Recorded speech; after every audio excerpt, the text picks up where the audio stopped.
वैकेंसियां तो आ जा रही हैं, पेपर होते हैं तो लीक हो जाते हैं। रोजगार न मिलने का कारण क्या है? कोई क्रिमिनल होता है, कोई छिनैती करता है कि ये धर्म क्या करेगा कि पूरे हिंदुस्तान को खोखला कर देगा। नमस्कार। इस समय हमारी उपस्थिति गोरखपुर में है और लगातार जो है लोकसभा चुनाव की जो सरगर्मियां हैं बढ़ती चली जा रही है। कई जगहों पर जो है चुनाव भी हो चुके हैं। अब तीसरे चरण का जो है चुनाव काफ़ी नज़दीक में आ भी गया है। आज हमारे साथ गोरखपुर सदर से लोकसभा पद के प्रत्याशी हैं पिंटू साहनी जी, जो निर्दलीय इस बार इस मैदान में उतरे हुए हैं। क्या मुद्दे लेकर उतरे हुए हैं, हम इनसे जानने की कोशिश करेंगे। बहुत बहुत स्वागत सर आपका। बहुत बहुत धन्यवाद। खबर है पक्की था आपके दर्शकों को। सर, इस बार जो है लोकसभा चुनाव में आप निर्दलीय आए हैं, किसी पार्टी को नहीं ज्वाइन किए हैं, क्यों? सबसे पहले इसके बारे में आप थोड़ा बताएं। अभी आपको बता दें तो हम निर्दल लड़ने का कारण ये है कि हमारे पास करीब 10-11 पार्टियां आ चुकी। अथॉरिटी लेटर देने के लिए आप हमारे सिंबल से लड़ जाइए। लेकिन मैंने उनसे जानने का प्रयास किया आपका थीम क्या है, और जो मेरा मुद्दा है वो अभी मुद्दे आप नहीं लेके चल पा रहे हैं। तो समस्याएं ये है, अच्छा आप यदि किसी प्रत्याशी को लड़ाएंगे तो किस आधार पर लड़ाएंगे? तो जितने लगभग अब तक हमारे पास पार्टियां आई 10-11 पार्टियां, किसी के पास कोई वो रही बात कोई थीम नहीं है। लोगों के हित के बारे में, उनके अधिकार के बारे में, उनकी समस्या का समाधान के बारे में, ऐसा कुछ हमने इतना 10-11 पार्टी के अध्यक्ष से लोग आए, मिले, मीटिंग किए, लेकिन मुझे उनको वो चीज़ें समझ में नहीं आया। इस वजह से मैंने कहा कि जब पॉलिटिकल पार्टियां जो कई राज्यों में लोग चुनाव लड़ा रहे हैं फिर भी उनके पास थीम नहीं है, मैं निर्दल होने के बाद भी मेरे पास बहुत से उद्देश्य हैं। लोगों के हक, अधिकार, मजदूर, बहुत से ऐसी हमारे पास है। इस वजह से मैंने देखा कि उनसे मैं काफ़ी बेहतर हूँ। तो मैंने कहा भैया एक काम करिए, आप अपनी पार्टी खुद लड़ाइए, मैं निर्दल ही बेस्ट हूँ। इस वजह से मैंने पार्टी को किसी लड़ने से इनकार कर दिया। पिंटू जी, चुनाव में काफ़ी जो खर्च आता है, आप एक तो निर्दल प्रत्याशी हैं, किस तरह से इसको जो है मैनेज करेंगे? समाज किस तरह से आपका इसमें जो सहयोग दे रहा है, किस तरह से उम्मीदें रख रहे हैं लोगों से आप? पहले तो हम ये बता दें कि जो समाज है ये मानव समाज है। इंसान जो है, यदि हम लोभी न बनाएं तो समाज लोभी नहीं है। तो हम तो चुनाव यदि लड़ रहे हैं तो मुद्दे पे लड़ रहे हैं। मुद्दे क्या है? कौन नहीं चाहता है कि उनके बच्चे अच्छे स्कूलों में पढ़े, मुफ्त में पढ़े? तो हमारा थीम ही है कि यहाँ मौका मिलते ही मैं शिक्षा फ्री करा दूंगा, इलाज मुफ्त करा दूंगा।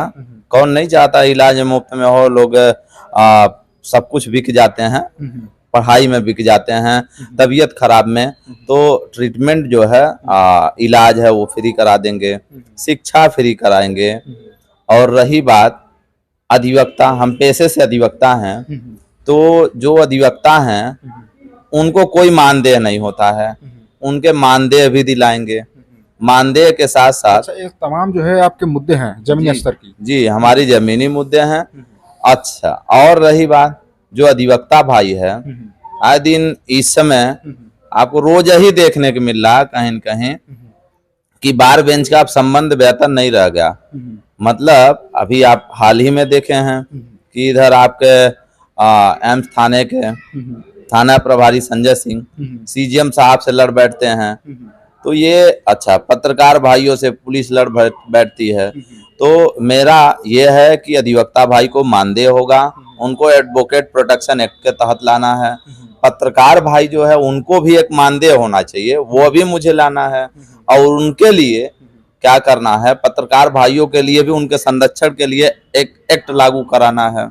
अच्छा, और प्रत्येक वर्ष देखिए कि जो आज वैकेंसियां तो आ जा रही हैं, पेपर होते हैं तो लीक हो जाते हैं। यानी पारदर्शी तरीके से परीक्षाएं कराने के लिए हमें कठोर कानून बनवाना है, कानून लागू कराना है, जिससे किसी का पैसा नुकसान ना हो, उनको ज्यादा से ज्यादा रोजगार हो। यानी युवाओं को ज्यादा रोजगार दिलाना है।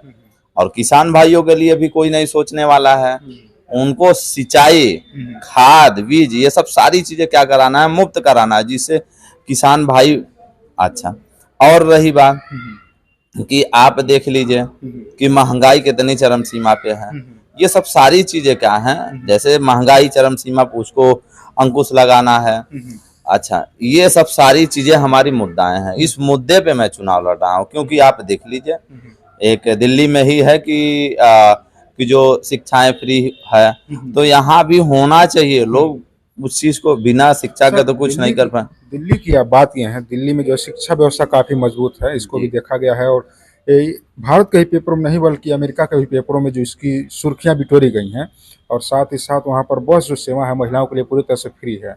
उस तरह से पूरे देश में मतलब होना चाहिए, नहीं होना चाहिए, वहाँ का सिस्टम कैसा लग रहा है आपको? दिल्ली का जो सिस्टम अगर कहा जाए तो भारत में कहा जाए तो बहुत बेस्ट है, क्योंकि शिक्षाएं वहाँ देख लीजिए फ्री हैं। इलाज, उसी की मैं बात कर रहा हूँ, इलाज वहाँ मुफ्त का है। अच्छा, बिजली की बात है।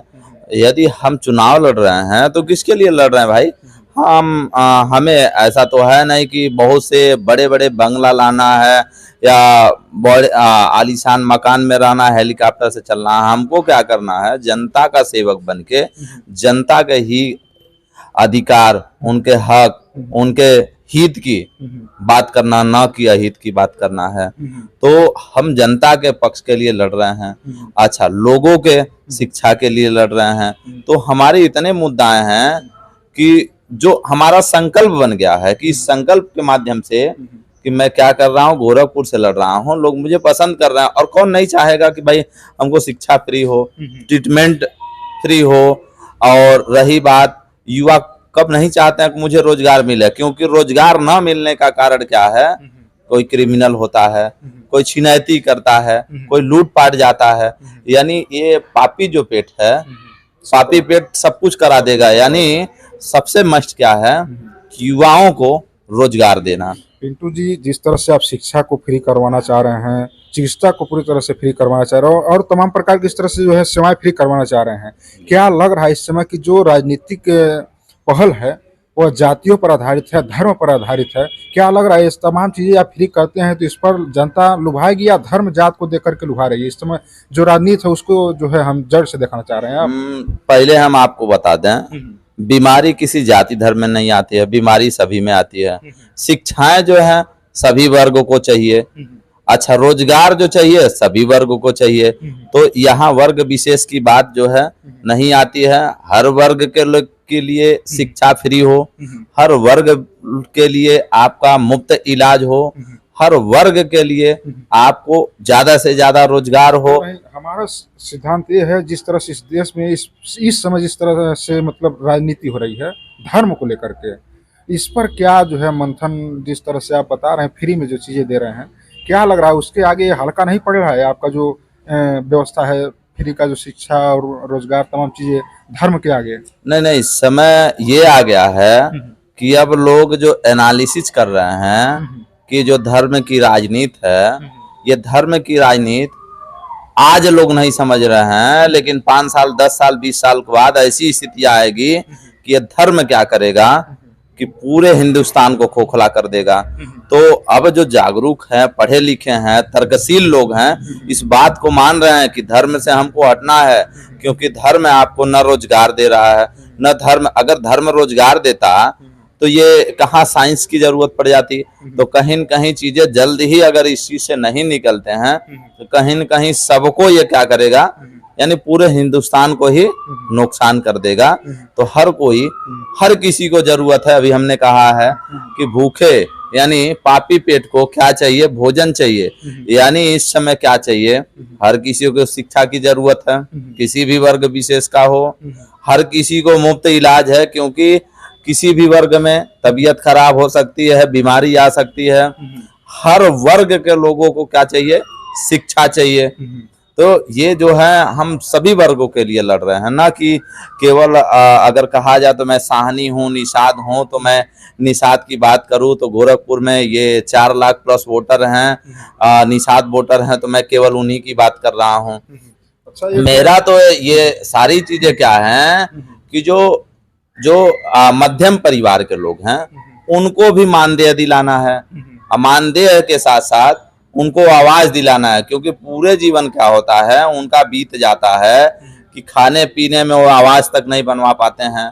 अच्छा, और रही बात मछुआरा, तो मछुआरों के लिए क्या करना है, बीमा दिलाना है, उनको भी एक उचित मानदेय दिलाना है, क्योंकि ये कोई सोचने वाला नहीं है, चाहे डबल इंजन की सरकार हो चाहे गठबंधन हो, इस पे कोई बात नहीं कर रहा है। अच्छा, आप साहानी परिवार से आते हैं, संजय साहनी भी मत्स्य विभाग के मंत्री भी हैं, तो ये वो जो है क्या कुछ कर रहे हैं इस समय जो है निषादों के लिए, साहनी परिवार के लिए?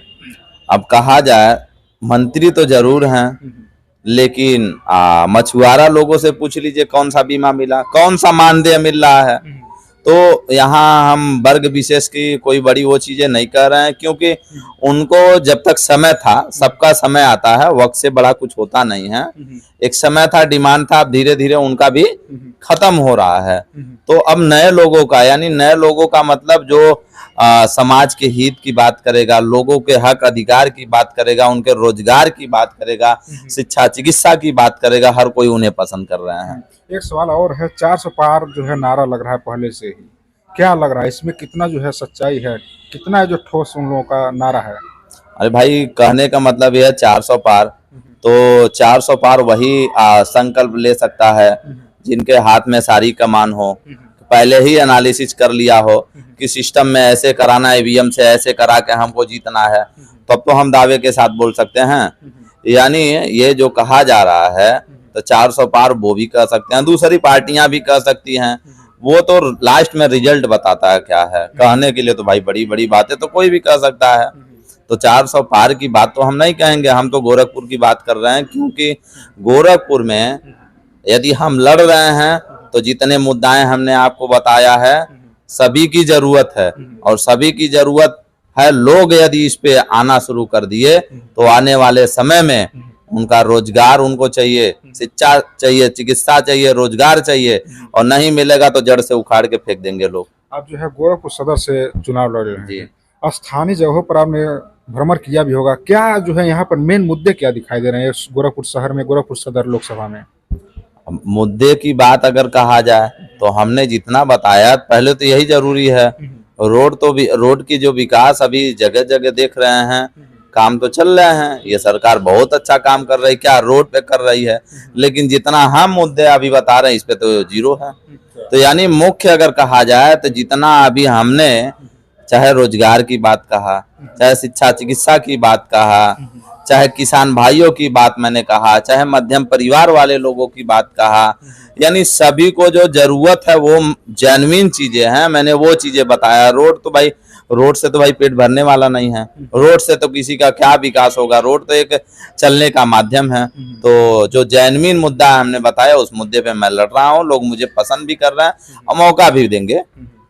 माहौल कैसा है, जा रहे होंगे आप मैदान में, फील्ड में जा रहे होंगे, कैसा माहौल है? माहौल तो अच्छा है, लोग पसंद कर रहे हैं, कह रहे हैं कि भाई आप जो मुद्दा उठा रहे हैं, आप निर्दल प्रत्याशी होने के बाद जो सरकार जिसकी है उसके अंदर भी ये क्षमताएं नहीं आ रही कि वो कह तो देता है कि ये चीजें मुद्दाएं हैं। गठबंधन तो दूर की बात है, यानी जो आप मुद्दा उठा रहे हैं, कोई यानी लोगों के प्रति कोई इस तरह का नहीं बता रहा है कि आपके हक अधिकार ये सब सारी चीजें हैं मैं दिलाऊंगा, कोई नहीं कहने वाला। यानी गोरखपुर में अगर बात कहा जाए तो आप एक इकलौते प्रत्याशी हैं कि जो गोरखपुर में आपको जानने वाले लोग ये कह रहे हैं कि हाँ आप ही हैं, क्योंकि बाकी लोग तो इस पे सब लोग भटक चुके हैं, इसको मतलब वो समझ ही नहीं पा रहे हैं लोग। बाकी लोग सारे लोग जो देखा है कहीं कहीं धर्म पर जो इस समय चुनाव लड़ रहे हैं। तो भाई हम धर्म पे बात इसलिए नहीं करेंगे क्योंकि हम पढ़े लिखे हैं। अगर धर्म की बात करेंगे तो कहीं न कहीं अभी हमने बताया, आज तो किसी तरह चल ही रहा, आने वाले समय में या गोरखपुर ही नहीं पूरे हिंदुस्तान को धर्म बर्बाद कर देगा। तो धर्म की बात तो हम कहेंगे नहीं।